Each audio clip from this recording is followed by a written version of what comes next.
Salam alaikum, Zulfillaoun, bonsoir. Hier, nombreux parmi ceux et celles qui ont suivi la cérémonie de clôture des Jeux méditerranéens de Wahran ont ressenti exactement le même malaise que pendant la cérémonie d'ouverture des mêmes Jeux méditerranéens. Un malaise qui confirme les rumeurs persistantes qui circulent à Wahran sur le contrôle du public présent dans le stade par une équipe qui aurait été chargée de remplir le stade de gens sûrs pour éviter toute mauvaise surprise, tout particulièrement des slogans hirakistes hostiles au régime et qui auraient fait très mauvaise presse au même régime à l'international. Sauf que tout le monde a eu l'impression que c'était là des Jeux méditerranéens militaires, j'allais dire, puisque même les médaillés algériens saluaient militairement. On nous rapporte donc que plus de la moitié des places auraient été distribuées à de jeunes militaires qui auraient été soigneusement préparés jusqu'au slogan qu'ils devaient clamer. Une autre partie des billets aurait été distribuée à des autorités diverses pour en faire profiter leurs familles, leurs connaissances et des gens qu'ils savent acquis au régime. Et pour faire bonne mesure, bien sûr, et laisser croire que l'entrée était vraiment libre, une toute petite partie des billets aurait été vendue normalement à Monsieur Tout-le-Monde. Une infime partie noyée dans la masse des gens sûrs. Et c'est cela qui explique les slogans et les hurrahs en faveur du régime pendant cette cérémonie de clôture et pendant la cérémonie d'ouverture.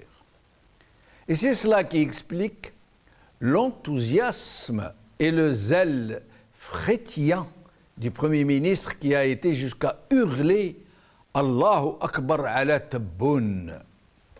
C'est cela qui explique qu'un Derwez, le commissaire des Jeux, ait pu oser attribuer, comme il a dit lui-même, la plus belle médaille, Ajmal Medaliya, à Tabboun. Et se faire acclamer, malgré cette outrance, par l'immense majorité des spectateurs présents. Du cousu main. Mais malheureusement pour l'Algérie, un pitoyable spectacle destiné à tromper les opinions publiques internationales et en même temps faire croire au reste de l'Algérie que les Oranais, le Harna, ne sont pas des hirakistes, qu'ils sont tous pour Tebboune et pour la junte. Mais les Oranais savent ce qu'il en a été puisqu'ils sont sur place et qu'ils ont des yeux pour voir et des oreilles pour entendre.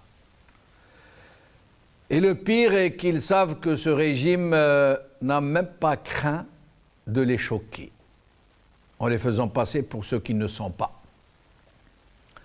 À plus forte raison que derrière les façades Potemkin, derrière les vitrines factices érigées par un régime faussaire, les Oranais subissent des conditions de vie très dégradées, très difficiles, très pénibles. Mais il n'y a rien que le temps ne finisse par dévoiler. Ad-dahr touil ou kishaf. Espera, espera, comme disent les vieux Oranais. Écoutez-moi. Retournez chez vous. Qu'est-ce que vous voulez?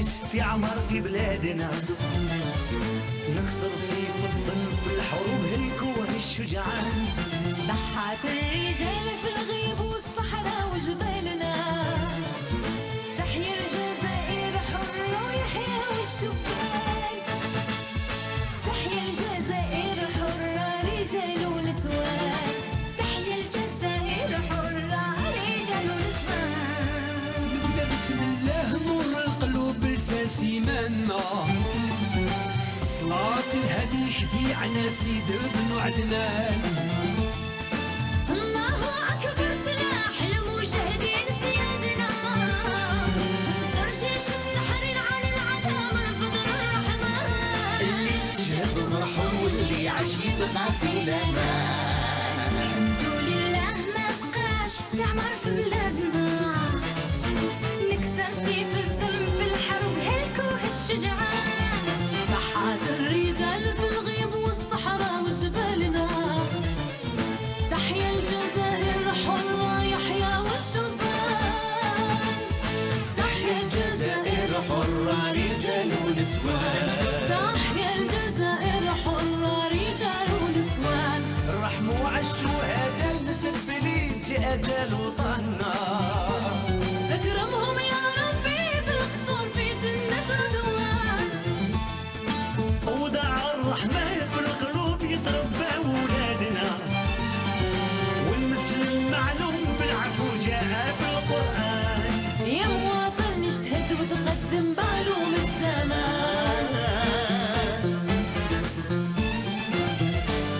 جزائر عربية بيض وخضر العروف علامنا في نجمة وهلال منور فدوه الشجعان جذورها نازغية والإسلام نور اعتقادنا احفظها يا ربي وصونها من كيد الطغيان تحيا الجزائر حرة رجال ونسوان نطلب ربنا بالنصر ديننا ويحيا شعبنا في جاه العنان نطلب ربنا بالنصر ديننا ويحيى شعبنا رجال ونسوان الحمد لله ما بقاش استعمار في بلادنا نكسر سيف الظلم في الحروب القوى الشجعان ضحات الرجال في الغيب والصحراء وجبالنا تحيا الجزائر حرة ويحيى Algérie, parade, salut militaire et fuite en avant. C'est le titre de notre émission d'aujourd'hui. Et pour en parler, j'ai le plaisir de recevoir professeur Nordine Aoussat, conférencier et auteur. Nordine Aoussat, merci d'être des nôtres. Merci pour l'invitation, c'est Jamaldine. Salam alaikum. Mais Wa aussi, alaikum je salam. salue tous les téléspectateurs et téléspectatrices d'El Magharibia. Merci beaucoup.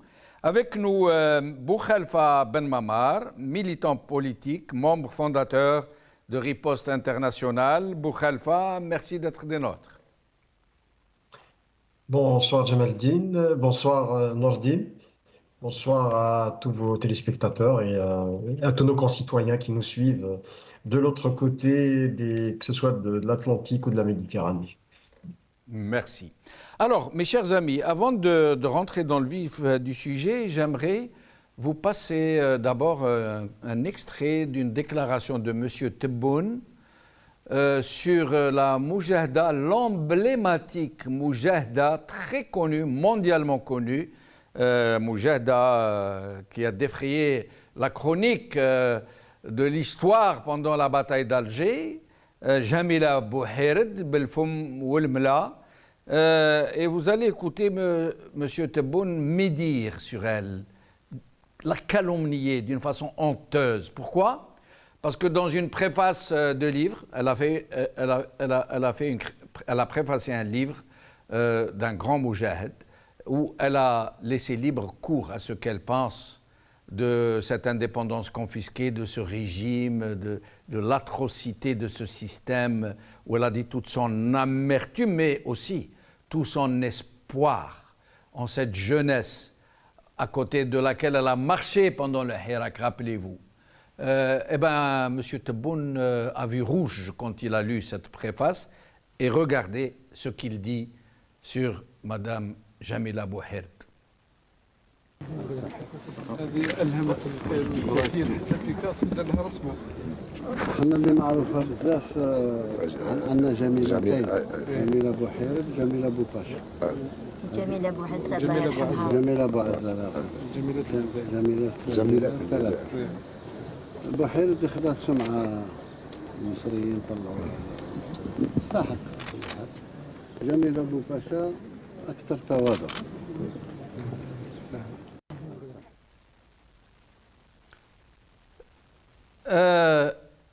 Il dit au président tunisien, hein, il lui dit, parce que Jamila Bouhirt leur est tombé dessus, qu'elle a dit leurs quatre vérités, il a dit, si Nourdine Boukhalifa, Ben Mamar, il lui a dit, non, Jamila Bouhirt, c'est une surfabriquée, elle est surfaite, sa réputation, elle a été faite par les Égyptiens.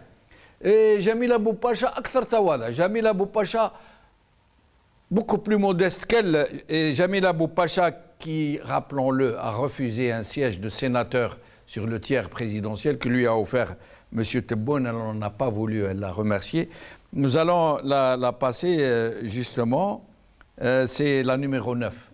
Écoutons, Madame Jamila Boupacha.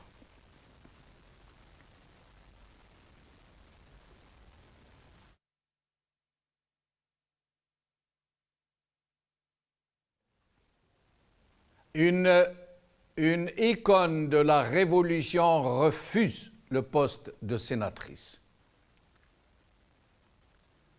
La Moujahida Boupacha refuse de siéger au Sénat.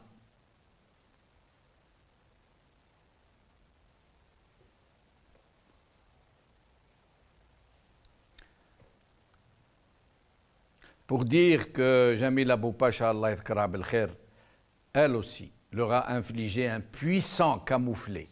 Mais bon, mais vous imaginez aller avec un chef d'État étranger lui dire non, sa réputation est surfaite. Jamila Bouhirt. Jamila Bouhirt de la grande bataille d'Alger. Nourdine Aoussat, sur cette énième forfaiture. Ouais. Franchement, j'étais ému tout à l'heure quand j'ai entendu Tebboune parler de cette façon de Jamila Bouhirt et surtout face à un président étranger. Tout d'abord, je salue mon ami Boukhalifa et sinon, Jamila Bouhirt, il n'arrivera pas à sa cheville. Abdelmajid Tebboune n'arrive même pas à la cheville de Jamila Bouhirt et encore moins à ce qu'il puisse se permettre de médire sur cette grande patriote d'hier et d'aujourd'hui. Oui, grande patriote d'hier et d'aujourd'hui. C'est tout ce que j'ai à dire. Je ne vais pas dire davantage. Il ne mérite pas, lui, le calomniateur devant l'étranger d'une grande et brave patriote et moujahida. Et d'ailleurs, avant de donner la parole à Boukhalifa, nous allons voir ces images de Jamila Boupacha dans le Hirak. Regardez là, au milieu de ces jeunes qu'elle aime tant et de ces jeunes qui l'aiment tant. Bouhirt, Jamila Bouhirt. Regardez-la. Regardez-la au milieu de ses enfants, de ses frères, de ses sœurs.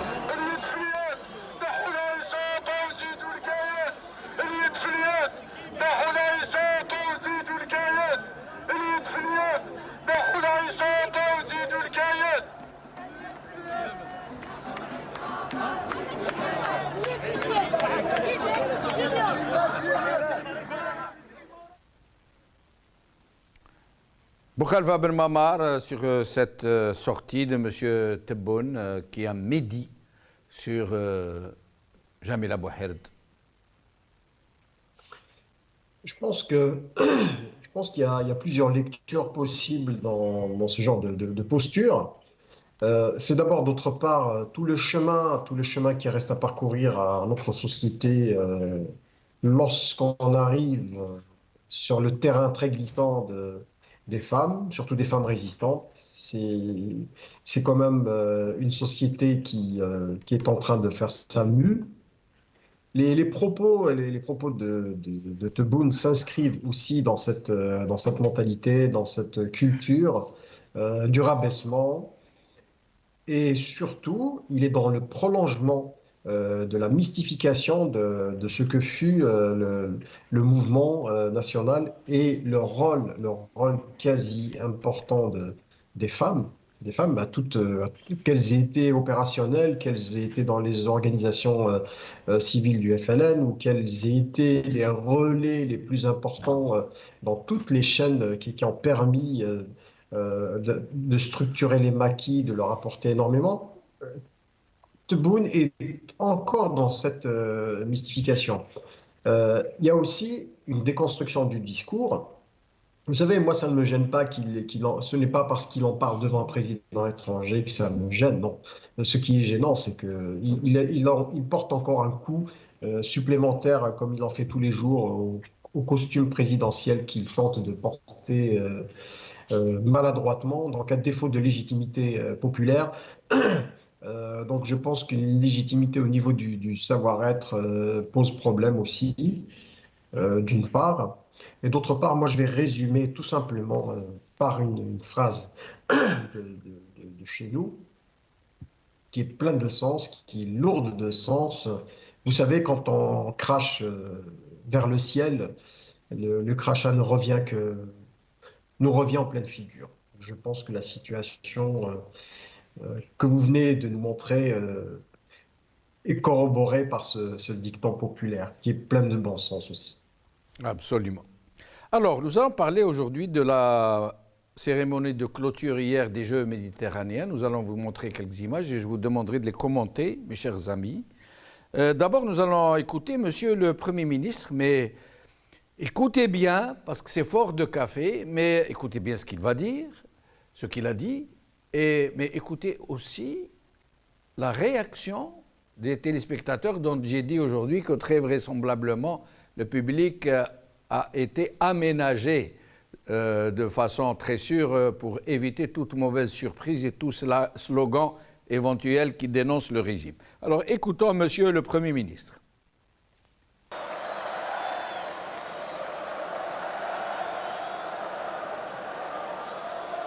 الله أكبر على الجزائر.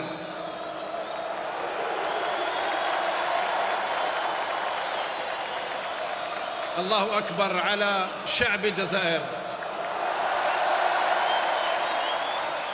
الله أكبر على جيش الجزائر. الله أكبر على رئيس الجزائر. الله أكبر على شباب الجزائر. عاشت الجزائر.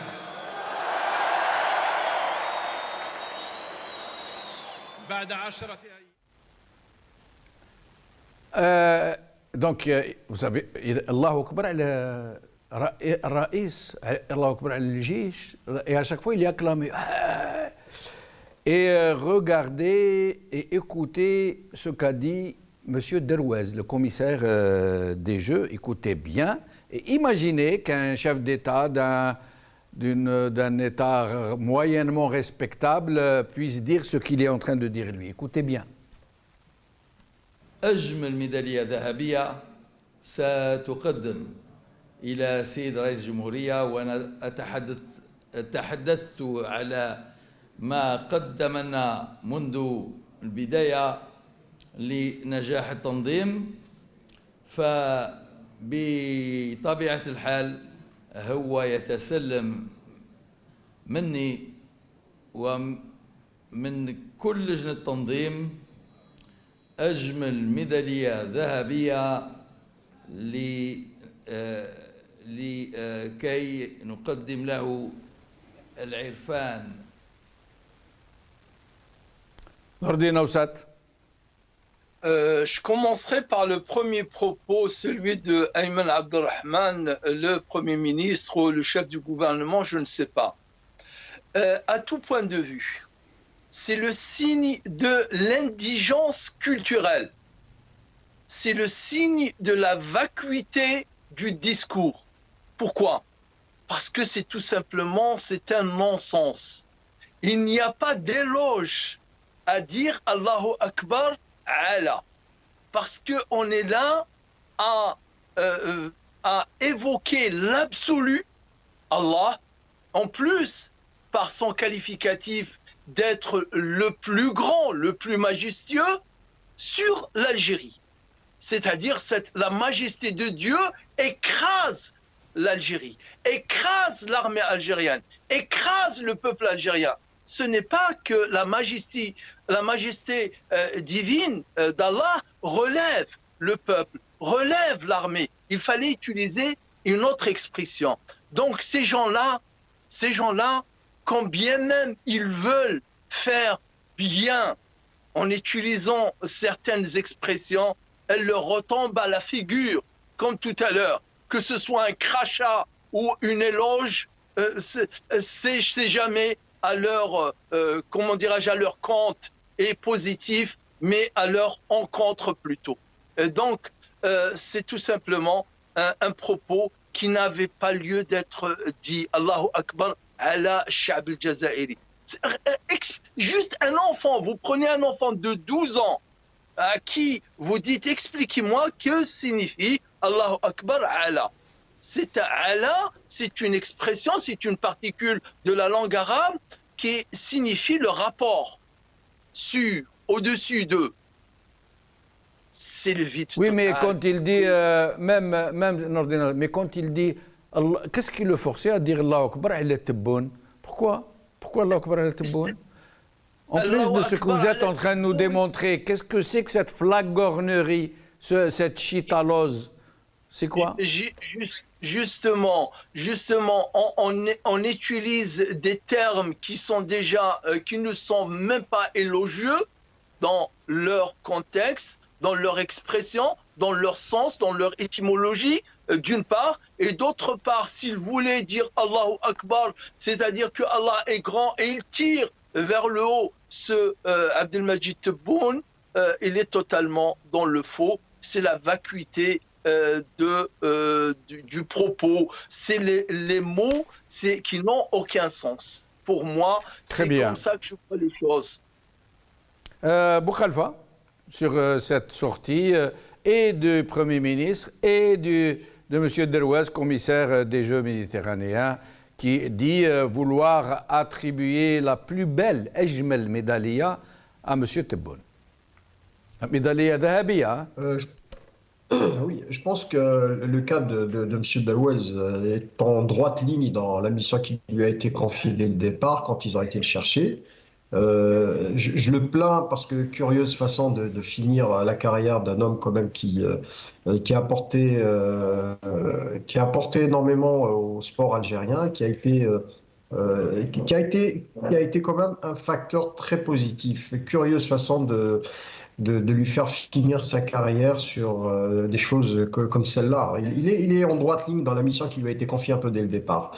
Concernant par contre l'invocation de la transcendance par celui qui fait fonction de Premier ministre, comme l'a si bien dit Nordine, ça témoigne aussi d'une forme d'indigence culturelle. Au-delà de cela, ça pose aussi le problème de l'instrumentalisation et de l'éternelle posture prédatrice du régime dans tout ce qui concerne les valeurs fondamentales de l'Algérie, à savoir son histoire, ses épopées de résistance, le dur dont le dur, ça relie.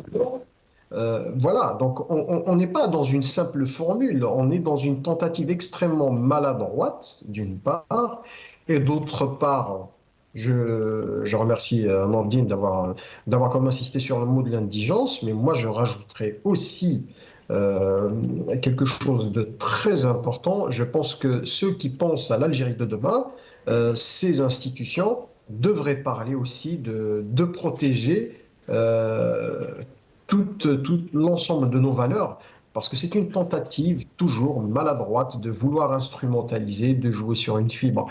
Le discours n'est pas trompeur, de toute façon. Il ne trompe que celui qui veut y croire. Et puis, Très bien. ça Oui. juste une façon juste de dire que, vous savez, en 1936, quand il y a eu les Jeux Olympiques à Berlin, vers la fin, il y a eu ce témoignage-là des sportifs, parce que l'Allemagne nazie à l'époque était arrivée en tête de l'obtention des médailles, si mes sources sont bonnes. Donc c'était le mouvement sportif allemand avait offert sur un plateau d'argent quand même un début de propagande pour l'Allemagne nazie, les Jeux Olympiques de 36. Donc, juste une parenthèse, de toute façon, ce type d'événements, quand ils sont organisés en contexte de dictature, ne font qu'une chose, c'est faire l'apologie du pouvoir en place, en essayant de jouer sur la symbolique, que ce soit le président. Donc ici, nous avons exactement l'invocation du sacré, et du resacré, encore une fois, au service d'un régime. Oui, alors, nous allons voir un aspect assez curieux des choses, cette militarisation. Non seulement c'est l'armée qui possède la réalité du pouvoir, non seulement c'est elle qui désigne le président, non seulement c'est elle qui est omniprésente dans tout ce qui se passe dans ce pays jusqu'à la distribution des prébendes et des rentes, mais en plus, c'est comme si elle voulait militariser la société. Le 5 juillet, en fait, la fête de l'indépendance n'a été qu'une parade, en fait, avec des petites décorations tout autour. Et même les Jeux méditerranéens, très curieusement, la plupart des médaillés algériens ont fait le salut militaire. Lorsqu'on leur a remis la médaille, il assistait à la levée des couleurs. C'est un phénomène que nous ne connaissions pas avant. Regardez ces images. Regardez, presque tous font le salut militaire. Et puis regardez M. Tebboune, qui est plus royaliste que le roi, puisque ce n'est pas le chef d'état-major qui salue, qui l'accompagne, mais c'est lui qui fait le salut militaire. Regardez-le.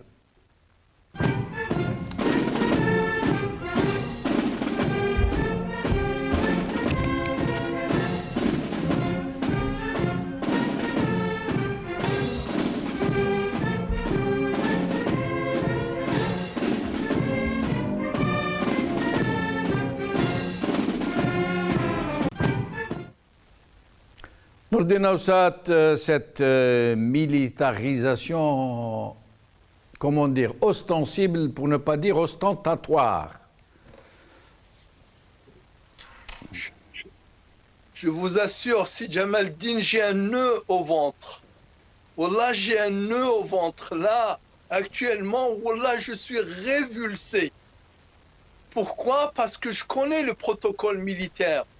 J'ai passé 18 mois dans le service du protocole.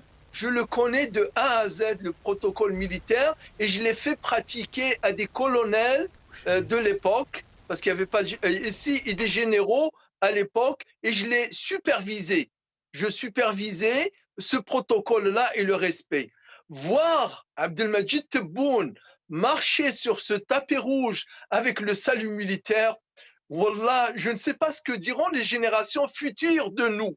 Mais c'est quels zombies ils diront? Qu'est-ce qui sont ces gens? C'est des zombies. C'est quoi ce protocole? Où ils ont été chercher ce protocole? C'était à Ben Ali et à celui qui était derrière lui, Chengriha, de saluer ce salut militaire-là.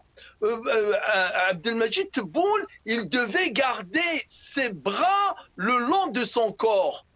Rien à ce moment-là, en marchant, il n'aurait pu le faire. À la limite, à un moment, il pouvait croiser ses mains comme ça ou un autre geste, mais pas le salut militaire. C'est quoi? Je m'interroge. Qu'est-ce qui a amené donc les conseillers, les protocoles, le chef, parce qu'il y a un cabinet protocole, il y a un chef du protocole qui sont derrière le président. Qui sont-ils? Où ont-ils appris le protocole des cérémoniales de ce genre? il était bon. Est-ce que c'est du zèle de sa part? Est-ce qu'on lui a proposé ou soufflé ou obligé de faire cela? Mais c'est terrible. C'est pareil aussi à la distribution, j'ai vu ça, des grades. C'est lui qui salue, comment il s'appelle, de Chengriha, quand il lui a remis son grade de général de corps d'armée, c'est lui qui a levé la main sur la tempe et le salué du salut militaire alors qu'il n'avait pas à le faire. Il n'avait pas aucunement dans le protocole, que ce soit civil. Mais c'est dans l'air, Nordin Aoussat, c'est dans l'air, c'est la militarisation dans les esprits. Et quelqu'un vient de nous appeler aujourd'hui pour confirmer ce que vous disiez tout à l'heure. Hussein vient de me le dire à l'oreillette, que quand on dit Allahu Akbar, généralement, c'est pour écraser quelqu'un. Par exemple, Allahu Akbar al-isti'mar, Allahu Akbar ala kada. C'est, en fait, il a insulté Tebboune. Hein. Boukhalifa Ben Mamar sur cette militarisation ostensible du geste politique, de l'attitude, de la posture des politiciens, des sportifs, des accompagnateurs, y compris du public. Ça veut dire quoi, ça? Alors, moi, je vais vous dire, comme Nordine, j'ai effectué mon service militaire. C'est vrai que le protocole est assez clair. Hein, quand on est un civil, de surcroît, quand on incarne l'autorité. Et M. Tebboune est censé être le chef des armées. Donc, il est censé avoir... le principe de la subordination s'applique. La nature du salut militaire n'est effectuée effectivement que par ceux qui ont un statut militaire. Mais ce n'est pas la militarisation de la société ou quelque chose de cette nature, c'est l'effet de représentation. Il y a une américanisation, parce qu'en règle générale, c'est une pratique très américaine de voir le président des États-Unis saluer de la sorte et de voir aussi des civils qui occupent des fonctions aux États-Unis de saluer leur drapeau de la sorte. Donc c'est une espèce de représentation, mais aussi ça nous renseigne sur un état de déchéance, de choses qui perdent leur valeur et leur signification. Donc la codification du protocole est complètement laissé à l'abandon. Mais d'ailleurs, Boukhalifa, pardon de vous interrompre. Boukhalifa, juste un point de détail. Dans l'armée algérienne, le protocole du salut, un militaire n'a pas le droit de saluer sans la casquette. Quand il porte la casquette, il salue, mais quand il est nu-tête, il se met au garde à vue. Il ne peut pas faire le salut militaire sans casquette. D'ailleurs, et ça, c'est protocole typiquement militaire algérien. Oui, il se met au garde à vous quand un militaire de rang supérieur est présent. Ou à la limite, quand même, alors qu'on soit en tenue ou pas, quand il y a les couleurs qui sont en fin de journée, qui sont récupérées par le peloton qui est chargé de le faire. Donc oui, mais il y a une codification, elle est toute simple. Hein. Donc il y a le principe de la subordination, donc il y a les supérieurs hiérarchiques.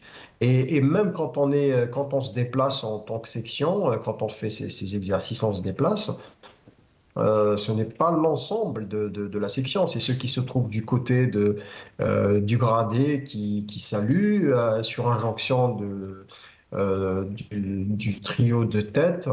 Enfin, mais c'est des procédures qui existent, hein, elles sont là, oui. Mais effectivement depuis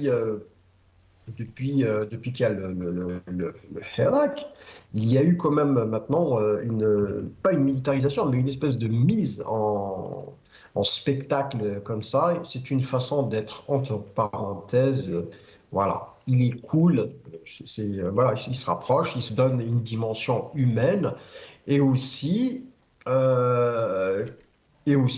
peut-être se donner une certaine dimension qu'il n'a pas. Dire, voilà, je suis un peu partout. Et on est plutôt dans... Je pense que les conseillers qui y a autour de lui sont d'une maladresse.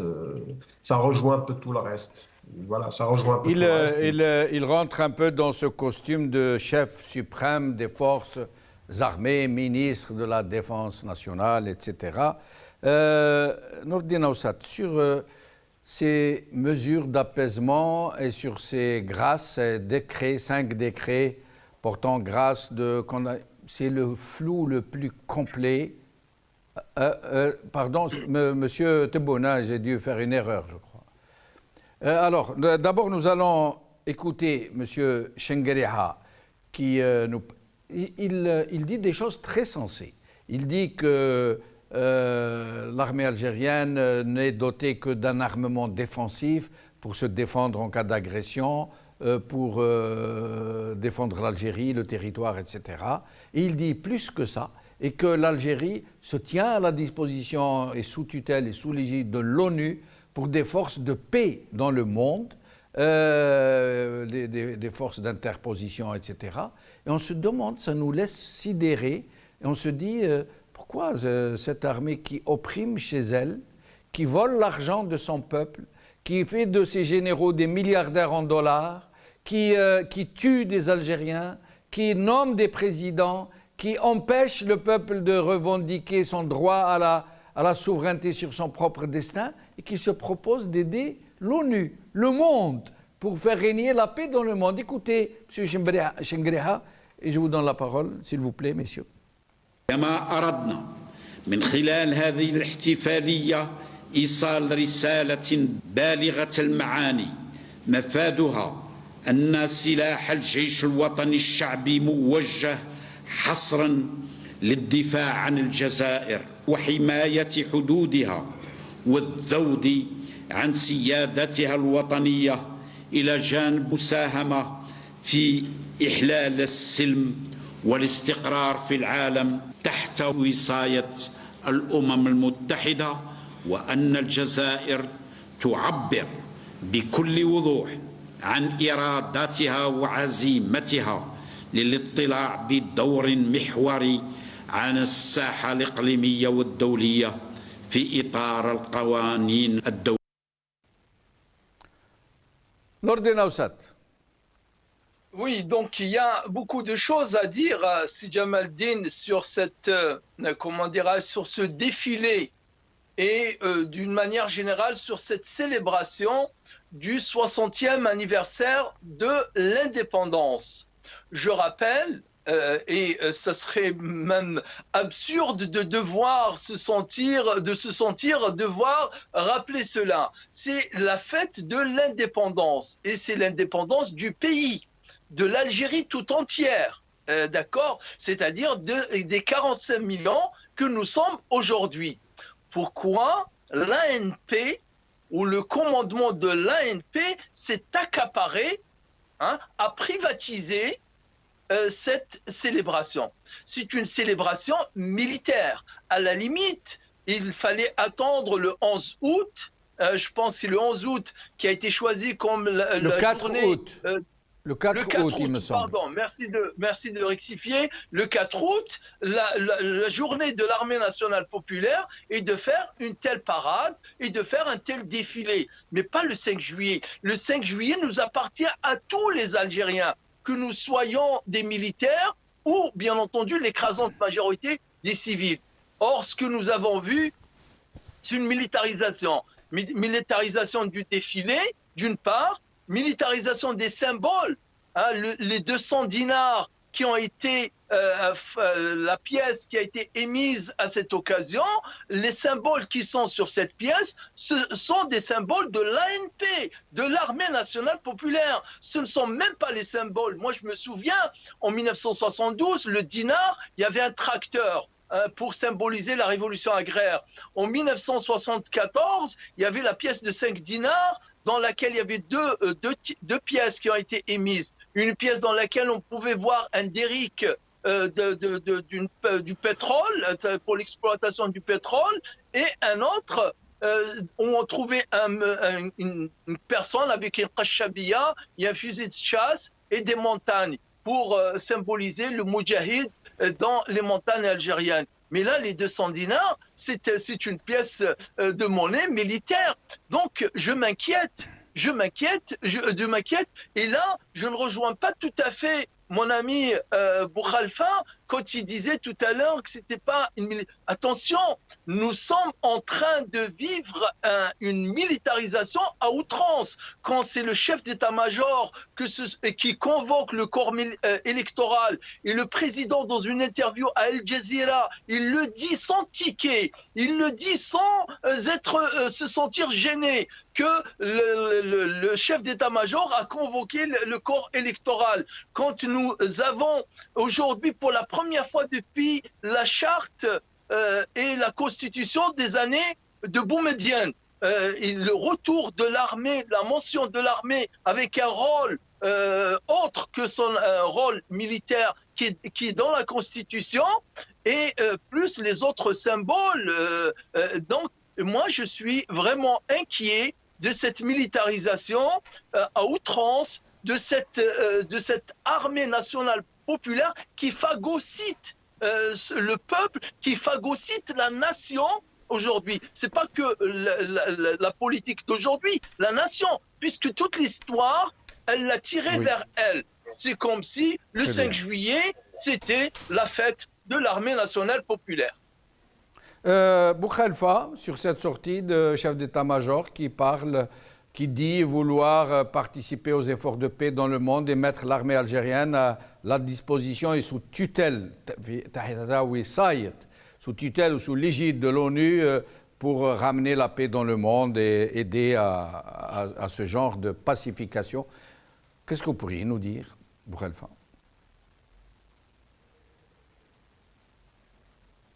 On ne vous entend pas. Vous avez coupé votre son, Boukhalifa. Vous avez coupé le son. Excusez-moi. Voilà, je vous en prie. Je pense que l'ensemble de nos concitoyens devraient disqualifier systématiquement chaque sortie médiatique du chef de l'état-major. Dans un pays qui se respecte un tant soit peu, le chef de l'état-major n'est qu'un collaborateur, je pèse bien mes mots, n'est qu'un collaborateur du président de la République.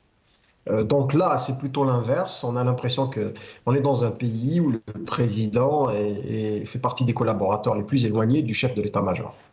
D'autre part, il y a eu une modification dans la Constitution qui permet de projeter l'armée, les forces armées algériennes vers l'extérieur. Donc ça, c'est une proposition de service. Et il faudra aussi que nos concitoyens creusent le pourquoi du comment de ces affaires. Il y a tout un business qui est organisé par différentes armées du monde quand elles mettent à disposition du personnel militaire comme des casques bleus dans le cadre de l'ONU. Donc vous avez des pays extrêmement pauvres qui sont les plus gros fournisseurs des troupes de casques bleus. Donc ceux-là, une fois qu'ils sont projetés à l'extérieur comme des forces d'interposition ou des choses de cette nature, surveiller des processus électoraux, des pseudo-processus de paix, donc ces troupes deviennent des troupes qui sont sous l'égide de l'ONU, mais qui sont rémunérées, qui sont payées. Et ces pays, les pays qui les mettent à disposition, c'est comme des agences d'intérim qui mettent de la main-d'œuvre à disposition d'un employeur qui aussi récupère une forme de subsidiarité qui existe là-dessus. Mais encore ce discours, il faut l'analyser à deux niveaux. D'abord, il essaie de redorer le blason d'une institution qui est ternie par les scandales à répétition. C'est un secret de polichinelle. Donc, nous disposons d'une institution budgétivore entourée d'une opacité la plus profonde qui soit, et qui est aussi une institution qui est faite d'intrigues et, pour ne pas aller plus loin encore, je dirais tout simplement d'opacité. Les sorties médiatiques ne riment à rien, si ce n'est pour annoncer des choses qui ont été actées auparavant. Donc il doit y avoir certainement des protocoles en présignature à des niveaux beaucoup plus importants. Et une fois que le faisant fonction du chef d'état-major se prononce, ça veut dire que la décision a été prise en profondeur. Ce qui reste à savoir, ce sont les terrains sur lesquels probablement nos concitoyens qui se retrouvent, que ce soit des appelés ou des militaires de carrière, sur quel terrain d'opération vont-ils se retrouver. Je pense qu'il est urgent vraiment que notre peuple retrouve sa véritable indépendance, qu'il reprenne les destinées en main, parce que c'est des décisions d'une importance capitale qu'il ne faudra pas laisser la main sur ces dossiers-là à un pouvoir qui risque de nous amener vers une situation des plus catastrophiques. Je pense que là-dessus, non seulement c'est un régime qui est entaché qui ne dispose même pas d'une once de légitimité populaire réelle et approfondie, mais de là à engager non seulement les forces du pays, mais le pays entier sur des territoires de conflit. Je pense que là, il y a un défaut majeur de légitimité sur lesquels aussi nos concitoyens qui sont versés dans la contestation, ceux qui animent les cercles de réflexion du Hirak, devraient s'emparer de ces questions au plus vite et d'aller en profondeur, parce que l'effet boomerang est vite arrivé. Je pense qu'il faudra qu'on leur tire le tapis sous les pieds, et ça, il y va aussi de la construction des institutions futures de l'Algérie démocratique. Très bien. Alors, nous n'aurons pas le temps, malheureusement, d'aborder le sujet des grâces de ces mesures très, très floues. Nordine Aoussat, j'aimerais, pour ce dernier tour de micro, que vous nous parliez de votre livre, Algérie-France, 60 ans après le cessez-le-feu, l'impossible divorce, mais entre guillemets, l'impossible et entre parenthèses, pourtant nécessaire divorce. Un jeu de mots très subtil. Est-ce que vous pourriez nous en dire quelques mots? Tout à fait. Donc le livre il est sorti il y a samedi dernier, donc juste à la veille du 5 juillet. C'était le but. Donc ma génération, je pense que ma génération, nous avons ce devoir de décrisper les relations entre la France et l'Algérie et de l'émanciper. C'est pour cette raison que j'appelle, je dis, aidons la France et l'Algérie à divorcer. Parce que le divorce de deux côtés va permettre d'assainir, d'apaiser cette relation et une réconciliation plus positive, je dirais, et d'égal à égal, ce qui n'est pas le cas aujourd'hui. La France, elle est toujours habitée par ce complexe de colonisateur avec un néocolonialisme aujourd'hui, et l'Algérie, je parle de ses gouvernants bien sûr, hein, ils sont toujours habités par ce complexe du colonisé, et ce qui fait que ça ne va pas. Ça ne va pas, c'est pour cette raison que je rappelle qu'il faut que l'Algérie et la France repartent sur un autre pied, plus sain, plus constructif, plus apaisé, mais pour cela, il faudra commencer par divorcer. Alors, je lis un petit extrait du 4e de couverture à l'attention de ceux nombreux qui aiment la France et qui aiment l'Algérie. Le plaidoyer de ce livre tient en un message, 2 points, j'ouvre les guillemets, aidant la France et l'Algérie à divorcer, je ferme les guillemets, leur réconciliation véritable est à ce prix. Boukhalifa Ben Mammar, vous avez le mot de la fin. Moi, je vais vous dire tout simplement, c'est que notre génération n'a pas à jouer. C'est-à-dire que moi, je ne peux pas aujourd'hui me retrouver dans une posture, contrairement à beaucoup de mes camarades, à faire le procès du colonialisme. Je pense que nos aînés l'ont fait, qu'ils aient été de bons ou de piètres procureurs, mais ils l'ont fait à leur manière. Reste le travail sur la mémoire, de part et d'autre. On ne pourra jamais se substituer au tenant du discours, ni en France ni en Algérie.